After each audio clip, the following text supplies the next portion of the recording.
Oi, eu sou o Glenn, sejam todos bem-vindos a mais um vídeo nesse que eu vou falar de O Cemitério.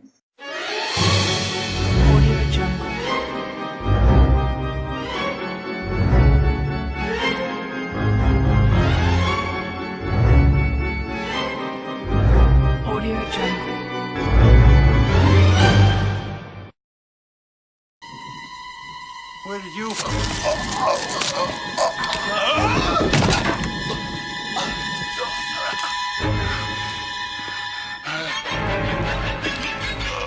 Galera, essa foi a minha segunda leitura do Stephen King. Na verdade, desde que eu ouvi falar do autor, a primeira história que eu tinha interesse em ler era O Cemitério.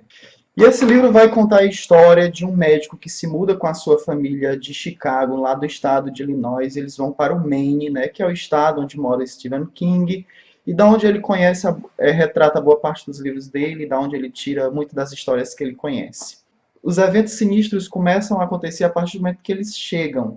Eles vão morar numa casa que fica na beira de uma estrada, onde passam o tempo todo ônibus em alta velocidade, e eles recebem até um alerta assim que chegam do vizinho, né, que tinha lá a propriedade do lado, e esse vizinho fala que os animais devem ser contidos, porque lá acontecem muitas mortes de animais, né?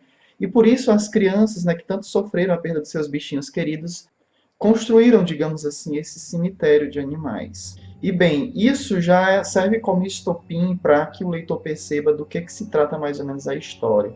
Na verdade, esse livro fala basicamente de como o ser humano lida com a morte. A morte de seus entes queridos, parentes e animais, por exemplo. E o Lois, que é esse médico, vem com a sua esposa e duas crianças, a Ellie, uma garotinha de 5 anos, e um pequenininho Gage de 2 anos, se eu não me engano. Logo no segundo dia de trabalho do Lois, acontece, no segundo ou no primeiro dia, se eu não me engano, já acontece uma catástrofe assim no campus da universidade onde ele ia trabalhar. Chega um jovem vítima de um acidente, né, e ele chega com o crânio estourado e ainda falando. E ele meio que diz assim umas mensagens subliminares sobre a morte ou sobre o cemitério.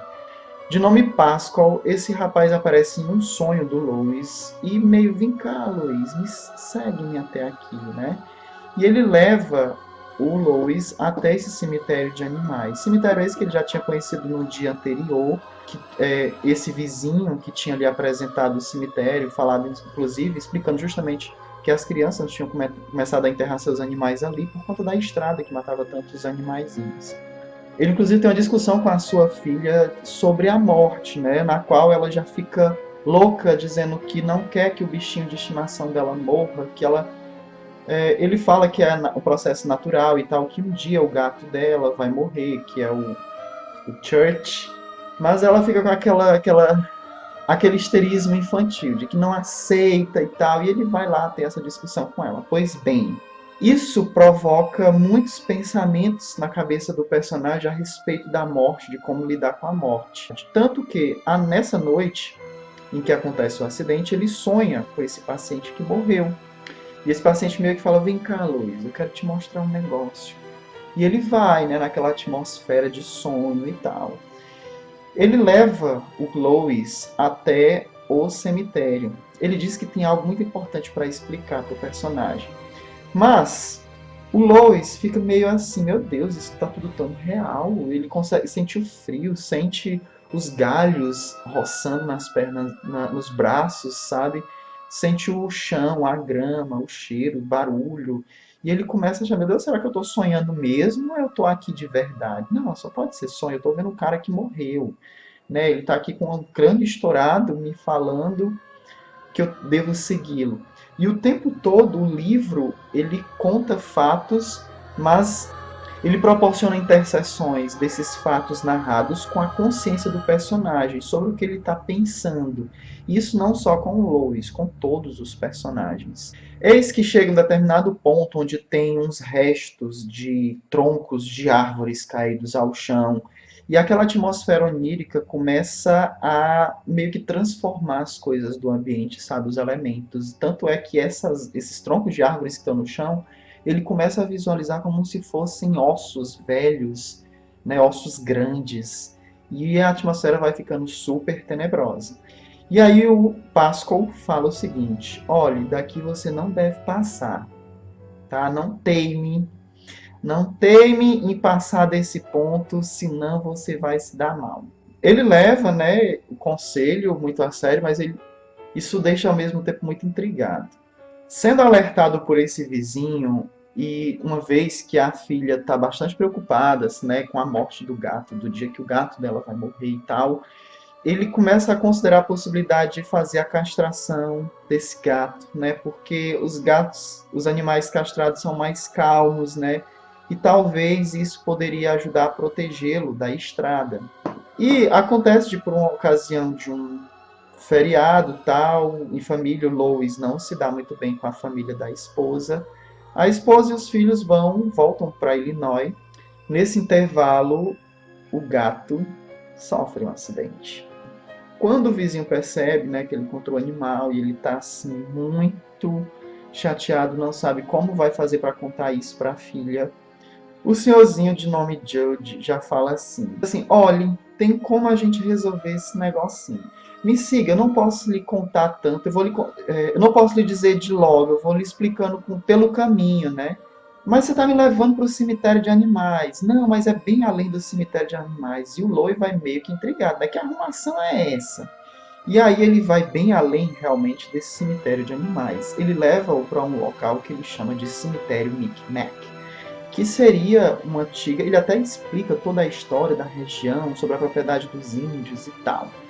Mas bem, ele leva ele até esse dito cemitério de índios, que fica bem além do cemitério dos animais. Ele tem que enfrentar um caminho tortuoso, muito difícil, com muitas pedras e galhos.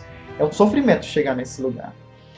E quando finalmente chega, ainda tem outra dificuldade, que é que o terreno é bastante duro e ele tem que cavar com bastante força para poder enterrar o gato lá. Ele não explica exatamente para o Louis o que é que vai acontecer. Ele vai relatando casos que aconteceram de pessoas que precisaram enterrar seus animais naquelas bandas lá. Ele conta muito bem o caso de um cachorro que foi enterrado ali, né, até mais de uma vez. E ele fala que depois de enterrado, esse cachorro volta. Só que ele não volta lindo, bonitinho, né? Ele volta meio que zumbi, sabe? Meio lesado, trôpego, com um comportamento bastante estranho, não característico da espécie dele. Ele sempre ressalta que esses bichos, quando voltam uma vez enterrados nesse cemitério Micmac, eles vêm fedorentos. Não importa quantos banhos tomem, esses bichos fedem. Eu sempre imaginei que esses bichos estavam ali vivos por fora, mas por dentro é como se eles estivessem meio que apodrecendo e por isso a caatinga.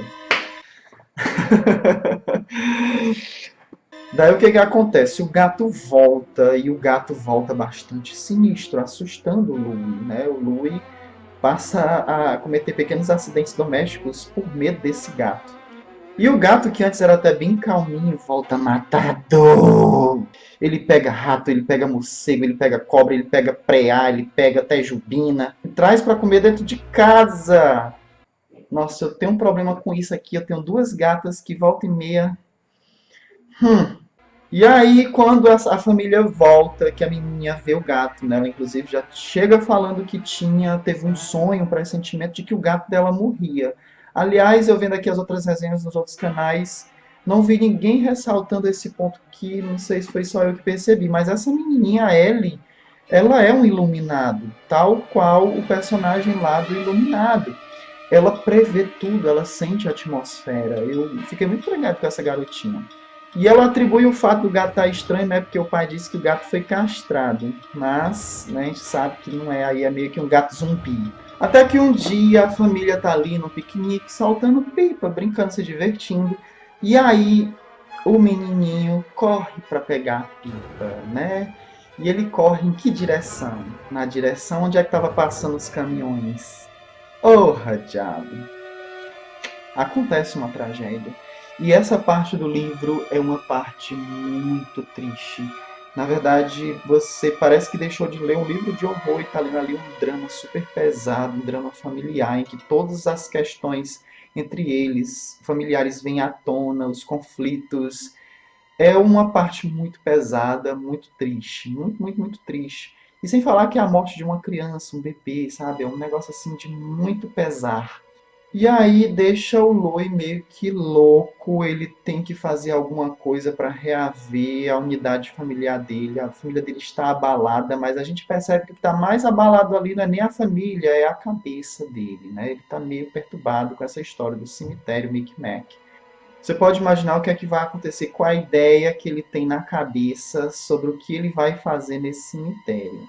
E essa parte de em diante eu não vou contar nada, porque qualquer detalhe que eu contar vai tirar toda a graça da sua leitura. O que eu devo dizer é que as últimas 50 páginas do livro são de arrepiar os cabelos, sabe? Tem cenas assim super sombrias, com fantasmas mesmo, sabe? Com seres assim extremamente diabólicos, sabe? Com barulhos e sons e sensações e temperatura e fumacinha no meio do mato, formando rosto e risada e uma névoa meio louca. É um negócio muito assustador. Eu gostei muito dessa parte. Inclusive, eu tenho uma crítica a fazer sobre esse livro. Algumas pessoas dizem que o Stephen King tem uma escrita um tanto arrastada, né? Que ele fica construindo o cenário para depois te dar o susto.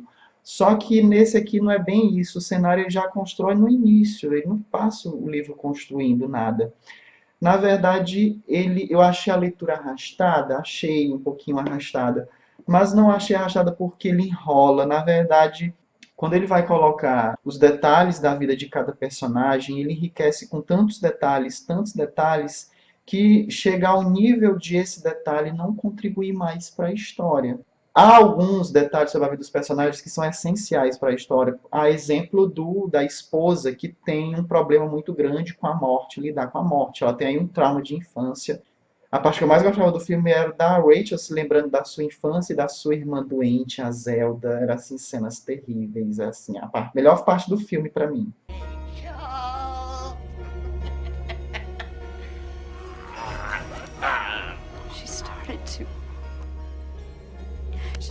To convulse, and I thought, oh my God, she's choking. Zelda's choking. And they'll come home and they'll say, I murdered her by choking. They'll say, you hated her, Rachel, and that was true. Mas existem alguns acréscimos de detalhes que não acrescentam muita coisa na história, sabe? O Jude vai contar uma história de um vizinho que tinha um terreno que ficava perto do cemitério. E aí ele lembra de ter ido com esse vizinho no dia tal, nesse dia eles tomaram a cerveja tal, que foi comprada não sei aonde, que tinha um rótulo tal, o preço era tanto. Sabe, isso que não acrescenta muito para a história. Então, assim, essa é a minha única crítica a respeito do livro, mas tirando isso, o livro é espetacular, é muito bom. Bem, eu vou deixar aqui embaixo o link para outro vídeo do Stephen King, que foi o Iluminado, que foi o livro ano passado. E vou deixar aqui o link para o vídeo do qual eu falo da última resenha de livro, que eu postei agora na semana do Halloween, que foi sobre o sétimo do André Viana. Se você gostou desse vídeo, por favor, dê um like. Se você não se inscreveu ainda, se inscreva no canal. E comentários são sempre bem-vindos. Até o próximo vídeo.